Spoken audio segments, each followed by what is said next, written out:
Hello, fans. Thanks for sticking around on Vamos, brought to you by Degree here on One Soccer. Andy, KJ, Ollie, and Wheels with you. All right. We're all going to take a collective breath. We're going to dissect this game, gentlemen, and then we're going to dissect the tournament as a whole. Glasses. KJ, you're kind of left out a little bit Mine? here. I Thank feel you. like we all got Andy's. the memo. I'm just saying. I'm in my glasses era.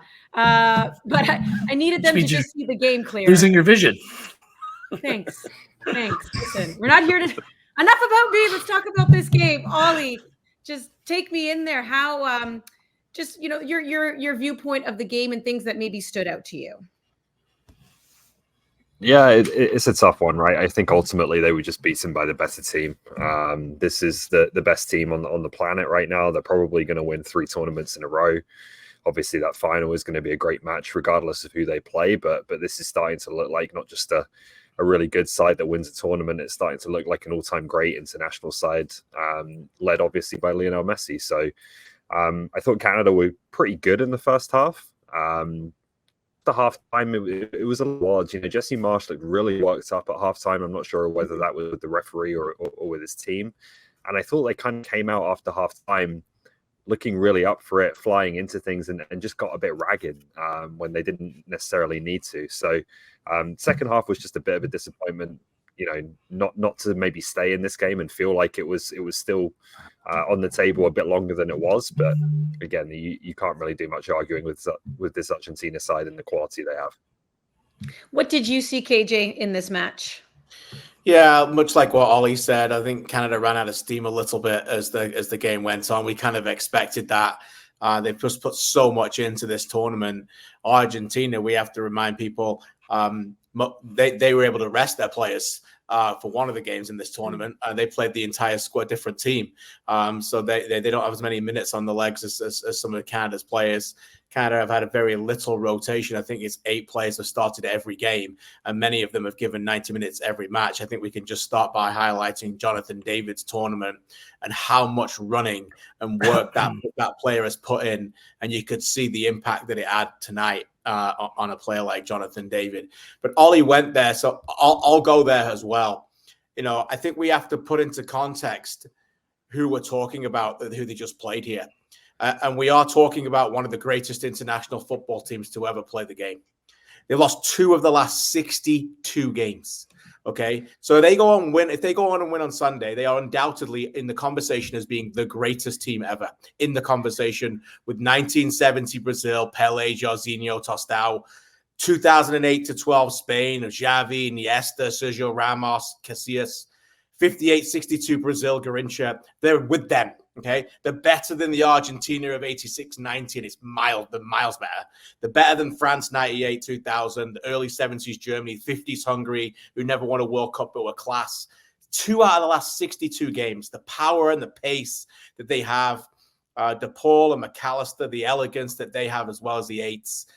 This is just a phenomenal football team that just kill you in so many areas, and they just, the air went out the balloon for Canada, and that's what Argentina have the ability to do. And that's the greatest football team on the planet right now internationally. And as I said, and just put into context, they will go down as one of the best international football teams to ever play the game. And it's a privilege to see Canada play them. Wheels? I think there might be one team better internationally right now, and they might play them in the final. That's how highly I think of them. But to KJ's point, I'm not going to argue with anything he said. Not only, 2-65, 66, KJ, they've been in the semifinals of 7 of their last 8 major tournaments. So they know how to play tournament football. And they started off the game just taking their time. They have so much patience. And when the time comes, their vision on the ball matches their technical ability.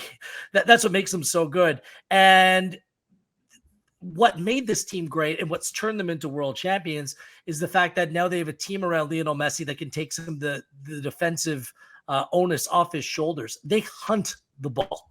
Every time Canada got on it, there's players flying. They're in position to go and provide that help. And 2, they're just flying in for challenges.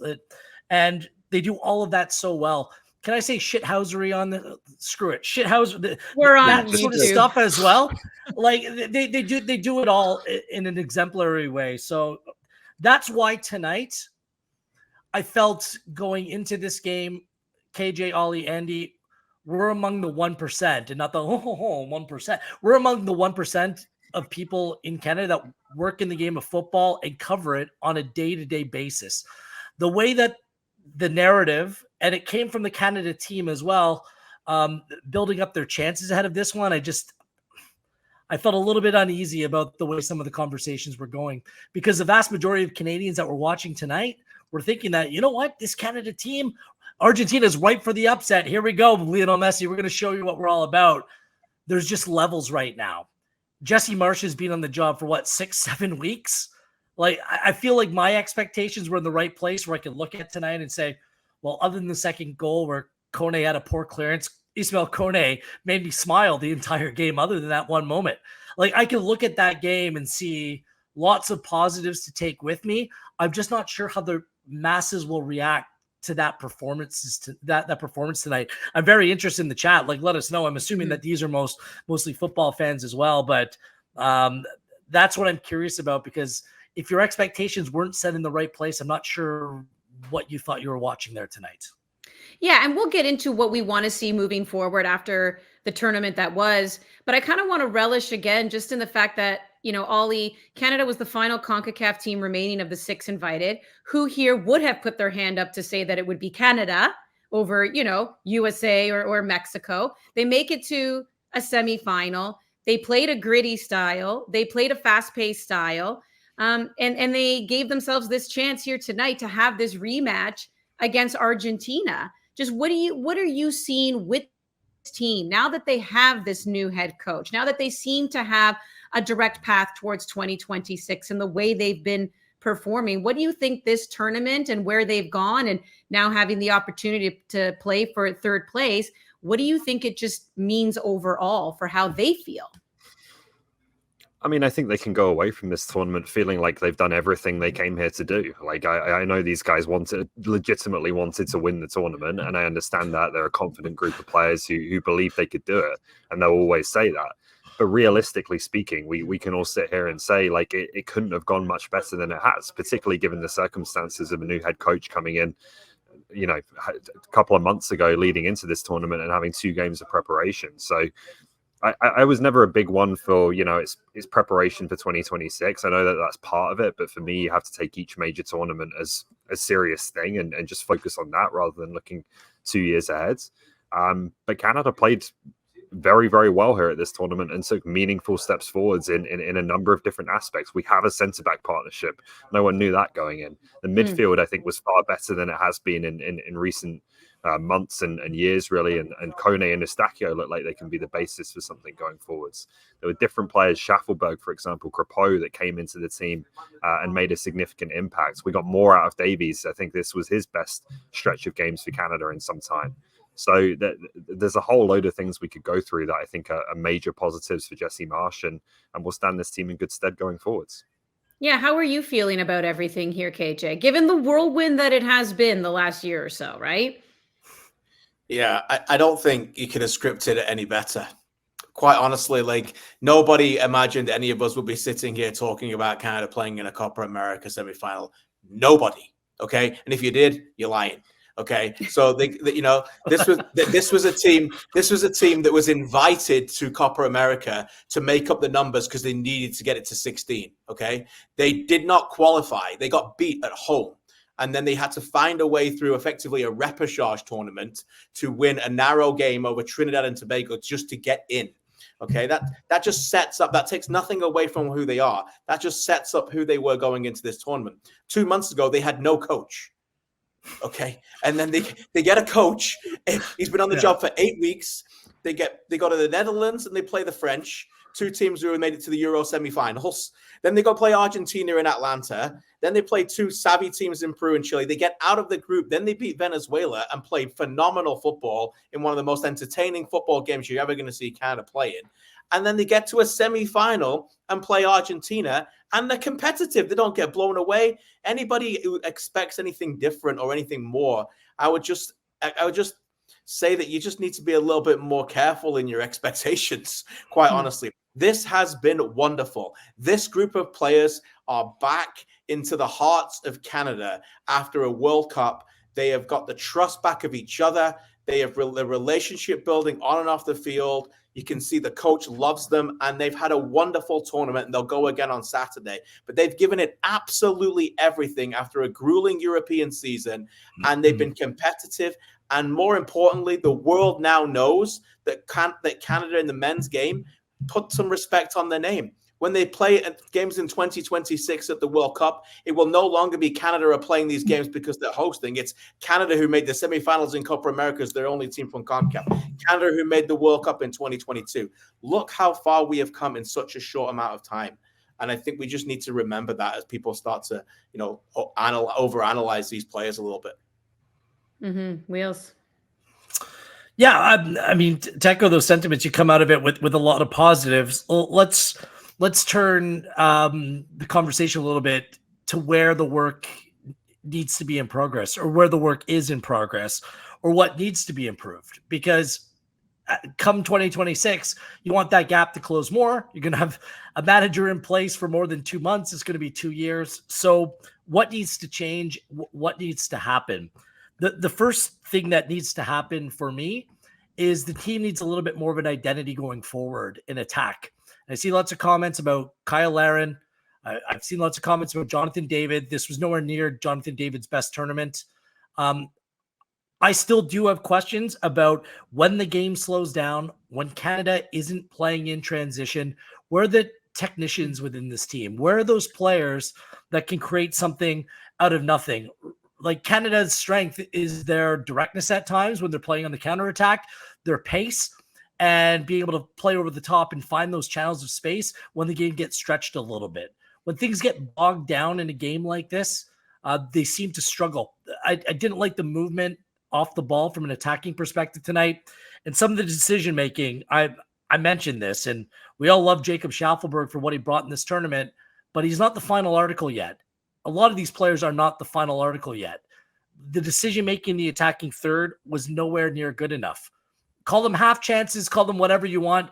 The football in the attacking third needs to be dramatically improved over the next 2 years for this team to have a chance. Do they have players that can do that? Absolutely. Do all of these players, and you can include Kyle Larin in that conversation, does Jesse Marsh's coaching style play to their strength? That remains to be seen. It's easier right now for people watching to pick on the individual performances, but I just kind of look at this as a whole.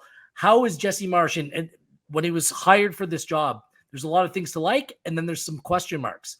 And just the attacking side of the equation and what that will look like, that will be my biggest question mark. I still come out of this tournament wanting a little bit more and asking some questions what that's going to look like. Because if you are any team going into the next World Cup playing against Canada, you want to slow that game down, grind it out. Don't give them chances in transition. This hasn't changed about this group. And that's the one thing for me, guys, that needs to change the most and show room for improvement. Very quickly, the second thing, I know what all of you are saying, Alphonso Davies had a steady tournament, but he's a star player.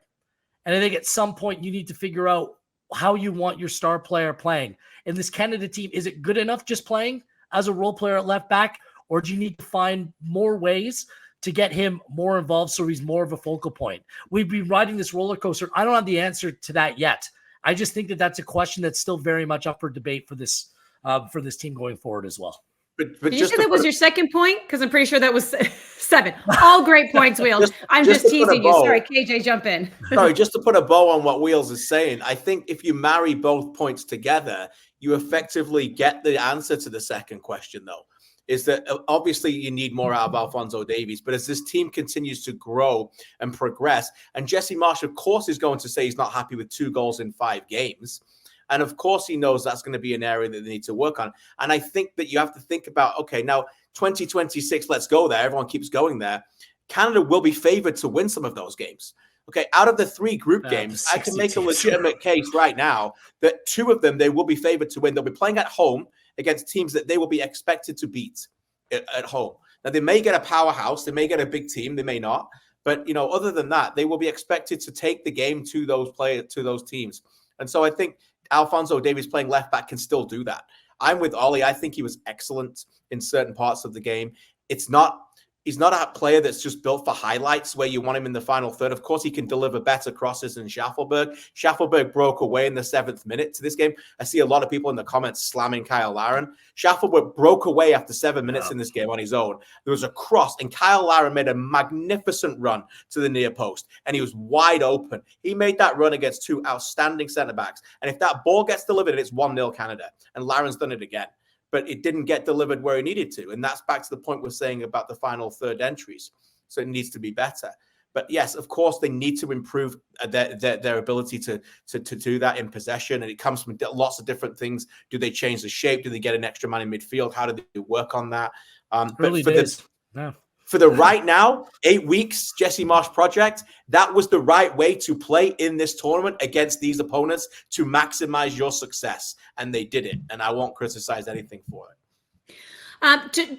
As we are going to look ahead here, I guess. And by the way, we are all in agreement here. This is pretty incredible. They make a semifinal. There's still a game to play. They still have a chance to play for third. And how incredible would that be? Because for years to come, either way, I think we're talking about they finished top 4 in Copa America. To me, that's just still bananas that I would even be saying that right now. So it's a huge accomplishment, but you're right. We're all looking ahead. We all want to see improvement. We all want to see better because we really want this team to even do well, 2026. That always seems to be the goal that we're heading towards. And I think, Ollie, the one thing that really stood out to me, like when this game started, we were 4 minutes in and I even got confused. I wasn't sure if the whistle went because Argentina just held onto the ball and kept passing it laterally. Like they knew exactly what Canada was going to do. They knew exactly their game plan. And I've mentioned this before, and I'm curious to hear your thoughts on how you think they'll even play in that third game, whether it's Colombia, Uruguay. I think a lot of people feel like it's going to be Uruguay. Like, do you feel like Jesse Marsch has the ability to adjust a little bit here? Because it seems like other teams and the way Argentina started this game, it was pretty obvious that it's so obvious how Canada plays. Just hold on to the ball, let them press, let them open up a little too much, make a mistake, boom, try to feed Messi, off we go. And then as Canada got tired, even though they were breaking up some of those passes, as they got tired, those are the passes that ultimately ended up going through. So I guess in a long-winded way, I'm just saying, do you get the feeling, though, that we should see a little bit more tactical change by Jesse Marsch at times so the team doesn't become predictable? Maybe, but I think that's going to take time. Like he's been thrust into a tournament here, and I think he's largely figured it out, right, in terms of having success at this tournament. I would say that for me, there was 2 different types of game for Canada at this tournament. There was the games against Argentina, and there was the games against the other 3 teams. And I think in those other 3 games, you could point the finger a little bit more at the strikers. Certainly against Venezuela, Jonathan David missed a big chance and Kyle Larin missed a big chance, right? We can't avoid that as much as they do a lot of other good stuff that they could have been better in front of goal. Similarly against Chile and Peru, I think they created chances and had opportunities in front of the goal to score, and they probably should have scored more than they did. Tonight, I don't think they had a lot of quality opportunities. In the first 15 minutes, they broke forward through Schaffelberg 2 or 3 times, but it didn't really end in quality final products or in the ball being put on a plate in front of goal for David or Larin to finish. So I just think there's 2 different levels of opponents there, and when you look at the opponents that you would expect Canada to get results against and hopefully beat, the chance creation was pretty good for me. I think we saw this team lean into its pace and dynamism and ability to get in behind and put the ball across goal much more than we have done in recent games in the past. So for me, I think there's certainly some positives to take out of this tournament in that respect as well. Of course, there's work to do, and of course, there'll need to be more variety going forwards, but that's going to take time. I'm going to head off to the press conference, guys, now, so I'll leave you. Appreciate the time there, Ollie. So get some good quotes for us, my friend. Job. So simple question, not quite sure if it's a simple answer, Wheels. How does Canada score more then? Put the ball into the back of the net, Andy. That's what you do. I just think that it's going to take some time. When you step up and you play competition like you play tonight, it's always going to be difficult. So straight up, that's not the sexiest answer. I think there are dual nationals that they can go out, maybe add a little bit of quality in attack. I know that Jebison for a long time has been in talks with potentially coming to Canada. He's just signed with Bournemouth. He missed all of last season. He was out through illness and absence. But so that will still take some time. If they can somehow convince Luka Kolyosho, played with Burnley last season, was really good over the first half of the year before he got hurt. I think that you just need to add more quality into this team. I think that that's part of it. Like, okay, if David's not on one night, or if Laren's not on, where are you turning? Teniolo Shai showed something, I think, but I mean, he's 3 months into his Major League Soccer career. So I just think that it takes time. You're going to have to add some quality. And again, just with this Jesse Marsch side, I just want to see how this team evolves over time. This is obviously a passing grade for what they've been able to accomplish here over the last 2 months. But going forward, will be still questions to ask, and that's fair. Yeah, I think I would just finish off by saying that if you analyze the 2 goals they scored, the first one was 9 seconds in possession from the moment the turnover from the throwing, and the second one was 6 seconds from their own throw-in. So it just shows you that all of the other literally hundreds of build-ups into the final third of the last 5 games, none of them ended in with a goal. So there's lots of reasons for that. You know, obviously the system that they play, people think by playing 2 strikers, in theory, you have more of a chance to score goals, but it's not the case because you effectively play 2 strikers to block off any passing lanes into the opposition 6. I think Laren and David, I've said this before, did a great job of that. But you've got Schaffelberg on one side who evolved into the tournament, but isn't known for delivering a lot of assists in his professional career. And Richie Larea, who's a fullback on the opposite side, who is also not known for being his final third deliveries. He's known for a lot of other things. He's very skillful, can keep possession, win fouls, cover a lot of ground, bring a lot of tenacity, but not for the final third delivery either. You play 2 players in Eustáquio and Kone who are very good at controlling the ball. They're not 10s. They're not going to play that final pass through. They don't get high into the final third very often. So there's things like that with this team that you don't particularly have. And the other thing I would say is that set pieces, they've got to be better. They will know that set pieces in tournaments can be very valuable. This team has potential to score goals from set pieces. We saw it consistently in World Cup qualifying, and that's gone for a number of different reasons. And I'll just add that I think Junior Hoylett was a big miss on those reasons, and his delivery into the final third. And again, a lot of negativity for David and Laren in the chat. But, the amount of scraps they had to feed off during this tournament, the amount of times they ran into the box and made the good run and didn't get the ball and got frustrated, had to keep going and going and going again. We should highlight that they need to get better in those areas. Yeah, KJ, one of the best chances tonight came from that long throw right before the half, Alistair Johnston. And it was Jonathan David jumping on the loose ball. It was a really smart run to continue the play. So that was my big wish. I said it on yesterday's show in the build up to this. Just set pieces need to be improved. And again, that's another area that there's room for improvement. But you said it, KJ. Like, I just feel that Canada just misses that profile of a true number 10. Just in these tight, cagey games, you need someone to open up something. They just don't have that player, do they, KJ? But thankfully, Canada has managed to find players from the periphery, from the outside, whether it be Moise Bombito or Alston Johnston or Ismail Kone. So that player could be out there. But I think that if Jesse Marsch is analyzing what he has, oftentimes the way that he plays dictated by the players that he has available as well.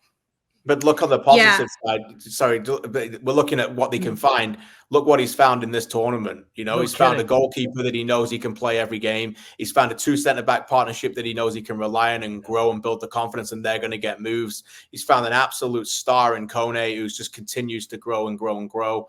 Schaffelberg. So there's a lot of pluses to this tournament in terms of players that Jesse Marsch knows that he can rely upon. Yeah, I just wanted to answer someone's question there because they weren't quite sure why Junior Hoylett wasn't here. And it's because he suffered an injury during training camp. And it doesn't even look like he'll even be ready for the season. So obviously we're wishing him the best. And then, as we know, Tajon Buchanan as well here in camp, breaking his leg and not becoming that option either then as that right wing back. What did you miss them big time? Yeah. And these are guys they missed. But when you look at some of the guys they brought in, like Chouanier came in for Eustáquio. Obviously, we've seen Osorio kind of had to come in because Davies had the injury. Tanny in for David. Ahmed came in for Larea. What do you make, especially when you look at guys like Chouanier, and I know you've touched on Tanny just a little bit, and even Ali Ahmed. Do you like these substitution wheels? And, you know, when we're talking about this Canada team and still trying to, maybe Jesse Marsh is still trying to figure out who's available to him and looking for that depth as well in the roster who can be those real impact players when they come off the bench. How did you feel they did? They were fine. I mean, we know who the standouts of this tournament were. The story of the tournament was Schaffelberg working himself, from a role player to a starter. You know, I kind of like Liam Miller, to be honest with you, in that starting role, but Schaffelberg put his manager in a position where, he had to roll with them. Mentioned Richie Larea because he was probably coming into this tournament as a depth player as well. He's played. Like, he played the first game of the MLS season, then he got hurt. And then he's played like 7 minutes since. And then he's going out there and playing games every 4 days against Venezuela and Argentina. So it's very difficult for me to assess that, Andy. We're just going to have to see more of how they fit. I think rather more than what I think about it, I think it's quite clear who Jesse Marsh feels comfortable putting onto the field right now, and which players are kind of on the outside looking and need to show him a little bit more, just in terms of fit, in terms of the fit in the way that he wants to play. Yeah, I think the subs did fine. I think they did really well. I go back to the Belgium game when I was in the stadium, and everyone references this in the World Cup, how well they played that day. Their subs did not play well that day. They deflated the team. They didn't play from 0 to 90. Once the subs came on, the depth was really not there. The depth has got better. I think more importantly, not necessarily about personnel, I think more importantly about Jesse Marsh's ability to read the game and what it needs at that time. And I think his positioning and some of his changes at crucial times have been good in this tournament. And I was delighted to see Choinière and Ahmed get on, particularly Matthew, because I think he really deserves it. I think he can be a really big player in this team. He's an elegant player in midfield. He operates very well in space. And I know Eustáquio and Kone have got those positions locked down, but I really think Matthew Choinière can make a difference playing for Canada under a manager like Jesse Marsh. Yeah, we'll see about that. I mean, there's been a lot of players that, based upon this tournament and their agents speaking to reporters, that have pushed their players and are pushing for players to make these big moves overseas. I'm of the mindset, just proceed with caution here, because you have to be playing regular football right now in the build up to 2026, playing at the highest level possible. That doesn't mean just going overseas and changing things up and sitting on the bench and learning. I mean, there's a time for that. Players need to play right now, and you need to make the move when you're ready. I'm not sure if some of the players that have been linked to making moves are actually ready for that move. Some of them absolutely are. I think a little bit of patience is going to be required in terms of how some of the career prospects for these players go. Clearly, I'm very intrigued by Ali Ahmed. I've said it since the first time I saw him. But again, his first full season with the Whitecaps was last year. Like, so many of these players, KJ, just are so short on real experience that they're still learning the game. And then you get thrown into an international setup like this where everything changes. It's really difficult on them. And you're right. They did well. Yeah. Well, one player we do know belongs Ismail Kone. What a performance. I just have to finish off on that, because he was absolutely marvelous. And against the World Cup champions, and I'll say it again, against the midfield, Enzo Fernandez, Rodrigo De Paul, and Alexis McAllister. I don't know what the combined weight, the combined value of those three players are, but it's probably over 200 million. Kone belonged in that midfield with them, and he's 22, and he's been playing professional football for 2 years and 4 months. So it's wild. We have a gem. We have an absolute gem. And now he's going to play under a great manager in Roberto De Zerbi at Marseille as well. He's going to learn a whole lot. One last thing I want to say before I go. Never mind what Canada needs to improve upon ahead of 2026. That field tonight was a disgrace, and it's not the only one in this tournament. Laying down grass over artificial turf and then packing it with sand. It was like the Copa America beach tournament. It was ridiculous. Like, we need to make a decision in North America. If you want to pack with the stadiums full of 80,000 people, the field needs to be at a level that reflects the occasion. That's embarrassing for me.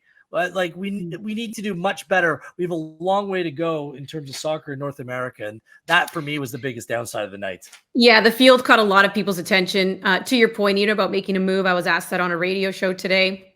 And as tempting as it is, it's the Richie Larea story as well, guys. Like, you just have to be so careful, because what they asked me, of course, was about Schaffelberg and Bombito, like MLS players doing really well. And can they make this move to Europe? And I said, sure, if they want experience as a practice player, but you have to be so careful because you need those minutes getting ready for 2026. And Michael asked, how many glasses does this girl have? Michael, my name's Andy. I'm a woman and I have a lot. That's right. You might just see them every single night. That's KJ. That's Wheels. I'm Andy. You've been watching Vamos, brought to you by Degree.